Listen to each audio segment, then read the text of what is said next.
ছেলের মুখের দিকে তাকাতে পারছি না। আল্লাহ আমাদের রোদে কবুল করে নিও।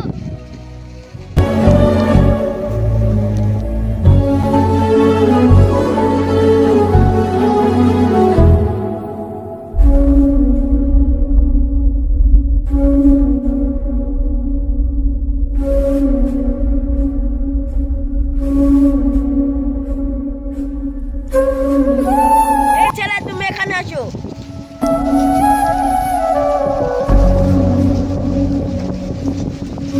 তুমি এত রোদে গরমে কাজ করছো? হ্যাঁ, আমি গরিব মানুষ, কি করব বলেন। তুমি কোন গ্রাম থেকে কাজে এসেছো? আমি নাজিরপুর থেকে এসেছি বাবু। তুমি কখন বেরোছো বাড়ি থেকে? আমি সেই ভোরবেলায় দুটো বাসি ভাত দিয়ে সেহরি করে এসেছি। আবার যখন ইফতারের টাইম হবে তখন বাড়ি যাব। বাড়িতে কিছু নাই, কাজের টাকা পেয়ে বাড়িতে কিছু কিনে নিয়ে যাব। কি দিয়ে ইফতার করে বাড়িতে? তুমি রোজায় আছো, সামাতে আছো। সামাতে আছো।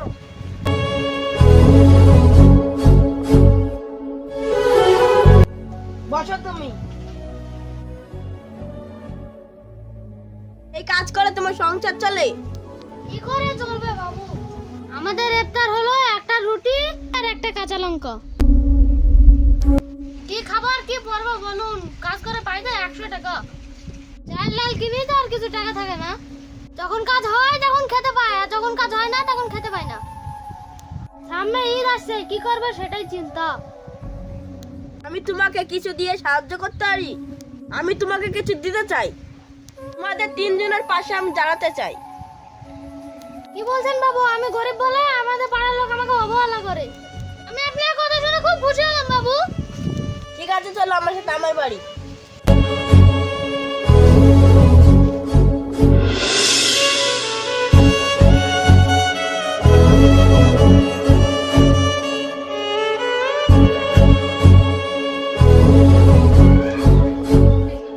আব্বা, এটাকে কাকে বাড়িতে সাথে করে নিয়ে এসেছো?